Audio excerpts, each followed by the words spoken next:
ಇಂದಿನ ದಿನ ನಮ್ಮ ಗುರುಕುಲ ಶಿಕ್ಷಣ ಸಂಸ್ಥೆಗೆ ಆಗಮಿಸಿರುವಂತಹ ಡಾಕ್ಟರ್ ಸತೀಶ್ ಹೊಂಬಾಳೆ ವೈದ್ಯರ ಬಳಗ ಈಗಾಗಲೇ ಮೊನ್ನೆಯಿಂದಲೇ ಡಾಕ್ಟರ್ ಸತೀಶ್ ಹೊಂಬಾಳೆ ಅವರು ಈ ಗುರುಕುಲಕ್ಕೆ ಏನಾದರೂ ಸಹಾಯ ಚಾಚಬೇಕೆಂಬ ನಮ್ಮ ಬಳಗವನ್ನೆಲ್ಲ ಕಟ್ಟಿಕೊಂಡು ನಮ್ಮ ಗುರುಕುಲ ಶಿಕ್ಷಣ ಸಂಸ್ಥೆಯಲ್ಲಿ ವಿದ್ಯಾಭ್ಯಾಸ ಮಾಡುತ್ತಿರುವಂತಹ ಅನಾಥ ಮಕ್ಕಳ ತಾವು ಕೂಡ ಡಾಕ್ಟರ್ ಸತೀಶ್ ಹೊಂಬಾಳೆ ಅವರು ಒಂದು ಮಗುವಿನ ಅನಾಥ ಮಕ್ಕಳ ಶೈಕ್ಷಣಿಕ ಖರ್ಚನ್ನ ಒಂದು ವರ್ಷದ 11,000 ರೂಪಾಯಿಗಳನ್ನ ಈಗಾಗಲೇ ಅವರು ಪರ ಪೂಜೆಗೆ ನೀಡಿದ್ದಾರೆ. ಶ್ರೀ ಶಿವನಗೌಡ ವೈದಿಕ ದತ್ತು ಸ್ವೀಕಾರವನ್ನ ಅವರು ಕೂಡ 11,000 ರೂಪಾಯಿಯನ್ನ ನೀಡಿದ್ದಾರೆ. ಹಾಗೆ ಒಡೆಯರ್ ಕುಶಾಲ್ ಅವರು ಕೂಡ ಪರ ಪೂಜೆಗೆ 5,000 ರೂಪಾಯಿ ದೇಣಿಗೆಯನ್ನು ಸಲ್ಲಿಸಿದ್ದಾರೆ. ಶ್ರೀಮತಿ ಕವಿತಾ ಪ್ರಮೋದ್ ಅವರು ಕೂಡ 3,000 ರೂಪಾಯಿ ದೇಣಿಗೆಯನ್ನು ಸಲ್ಲಿಸಿದ್ದಾರೆ.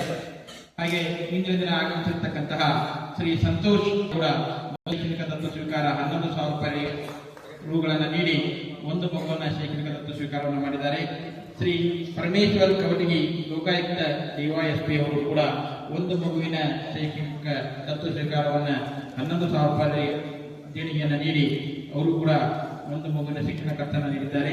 ಹಾಗೆ ಶ್ರೀ ಶರಣು ಗದಗ್ ಅವರು ಹಾಗೆ ಶ್ರೀ ಪ್ರವೀಣ್ ವಾಕರ್ ಇವರು ಕೂಡ ತಲಾ ಒಂದೊಂದು ಮಗುವಿನ ಶೈಕ್ಷಣಿಕ ದತ್ತು ಸ್ವೀಕಾರವನ್ನ ಅವರು ಕೂಡ ಮಾಡಿದ್ದಾರೆ. 11,000 ರೂಪಾಯಿ ರುಗಳನ್ನು ಸಲ್ಲಿಸುವುದರೊಂದಿಗೆ ಅದರೊಂದಿಗೆ ಶ್ರೀ ವಸ್ತ್ರ ರಾಜಶೇಖರ್ ಅವರು ಕೂಡ 1,000 ರೂಪಾಯಿ ದೇಣಿಗೆಯನ್ನ, ಶ್ರೀ ತಿಪ್ಪಣ್ಣ ಬೆಲ್ಲದವರು ಕೂಡ 2,001 ರೂಪಾಯಿ ದೇಣಿಗೆಯನ್ನ, ಶ್ರೀ ಪಟ್ನಿಕಲ್ ಅವರು ಕೂಡ 500 ರೂಪಾಯಿಯನ್ನ, ಶ್ರೀ ಹಾಲಪ್ಪ ಲಕ್ಕುಂಡಿ ಸಾಕಿನ್ ಗದಗ ದಂಪತಿಗಳು ಅವರು ಕೂಡ 5,000 ರೂಪಾಯಿ ದೇಣಿಗೆಯನ್ನ ಶ್ರೀಮಠಕ್ಕೆ ಈ ಗುರುಕುಲ ಶಿಕ್ಷಣ ಸಂಸ್ಥೆಗೆ ಸಲ್ಲಿಸಿದ್ದಾರೆ.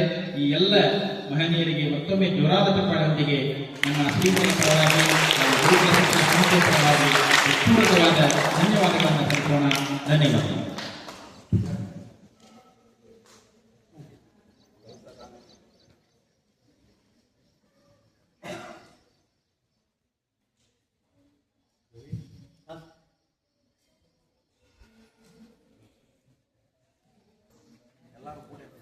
ಇಂದಿನ ದಿನ ಆಗಮಿಸಿರುವಂತಹ ಎಲ್ಲ ಈ ನಮ್ಮ